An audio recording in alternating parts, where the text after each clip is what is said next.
ಈ ಒಂದು ವಸ್ತುವಿಗೆ ನಿಮ್ಮ ಆಯಾಸ, ಉಸಿರಾಟದ ತೊಂದರೆ ಮತ್ತು ನಿಮ್ಮ ಹಿಮೋಗ್ಲೋಬಿನ್ ಅನ್ನ ಸರಿ ಮಾಡೋ ಶಕ್ತಿ ಇದೆ ಮತ್ತು ಇದು ನಿಮ್ಮ ಕಿಚನ್ ಅಲ್ಲಿ ಆಲ್ರೆಡಿ ಇದೆ. ಇದು ಶುದ್ಧ ನೈಸರ್ಗಿಕ ಜೇನುತುಪ್ಪ. ಹತ್ತಿರದ ಶಾಪ್ನಲ್ಲಿ ಸಿಗೋ ಸಕ್ಕರೆ ಪಾಕ ಅಲ್ಲ, ಕಚ್ಚಾ ಸಂಸ್ಕರಿಸಿದ ಜೇನುತುಪ್ಪ. 1 ಸ್ಪೂನ್ ಬೆಚ್ಚಗಿನ ನೀರಿನಲ್ಲಿ ಬೆರೆಸಿ ಕುಡೀರಿ. ಬಿಸಿ ನೀರಲ್ಲ, ಬೆಚ್ಚಗಿನ ನೀರು. ಯಾಕಂದ್ರೆ ಬಿಸಿ ನೀರು ಜೇನುತುಪ್ಪದ ಉಪಕಾರಿ ಗುಣಗಳನ್ನೇ ನಾಶ ಮಾಡ್ತದೆ. ಇದರ ಹಿಂದಿರೋ ವಿಜ್ಞಾನ ಏನಂದ್ರೆ, ಜೇನುತುಪ್ಪದಲ್ಲಿ ತಾಮ್ರ ಇದೆ ಮತ್ತು ಈ ತಾಮ್ರವೇ ದೇಹದಲ್ಲಿ ಕಬ್ಬಿಣದ ಅಂಶ ಹೀರಿಕೊಳ್ಳೋಕೆ ಸಹಾಯ ಮಾಡ್ತದೆ. ಅದಿಲ್ದಿದ್ರೆ ನೀವು ತಿನ್ನೋದ್ರಲ್ಲಿರೋ ಕಬ್ಬಿಣ ಹಾಗೆ ವ್ಯರ್ಥವಾಗಿ ಹೋಗ್ತದೆ. ಜೇನುತುಪ್ಪ ಆ ಪ್ರಕ್ರಿಯೆಯನ್ನ ಸಕ್ರಿಯಗೊಳಿಸ್ತದೆ, ಹಿಮೋಗ್ಲೋಬಿನ್ ನಿರ್ಮಾಣಕ್ಕೆ ನೆರವಾಗ್ತದೆ. ಯೋಗ ಪರಂಪರೆಯಲ್ಲಿ ಜೇನುತುಪ್ಪವನ್ನ ಅನುಪಾನ ಅಂತ ಕರೀತಾರೆ, ಅಂದ್ರೆ ಬುದ್ಧಿವಂತ ವಾಹಕ ಎಂದರ್ಥ.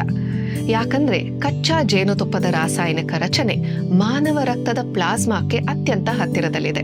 ಅದಕ್ಕಾಗಿಯೇ ಪ್ರಾಚೀನ ಆಯುರ್ವೇದ ಔಷಧಗಳನ್ನ ಯಾವಾಗ್ಲೂ ಜೇನುತುಪ್ಪದೊಂದಿಗೆ ನೀಡಲಾಗ್ತಿತ್ತು. ಸಿಹಿಗಾಗಿ ಅಲ್ಲ, ಔಷಧವನ್ನ ಪ್ರತಿಯೊಂದು ಜೀವಕೋಶಕ್ಕೂ ತಲುಪಿಸುವ ಶಕ್ತಿ ಜೇನುತುಪ್ಪಕ್ಕಿದೆ ಎಂಬ ಕಾರಣಕ್ಕಾಗಿ. ನೀವು ಟ್ರೈ ಮಾಡಿ ಹಾಗೂ ಸೋಷಿಯಲ್ ವಾಣಿಯನ್ನ ಫಾಲೋ ಮಾಡಿ.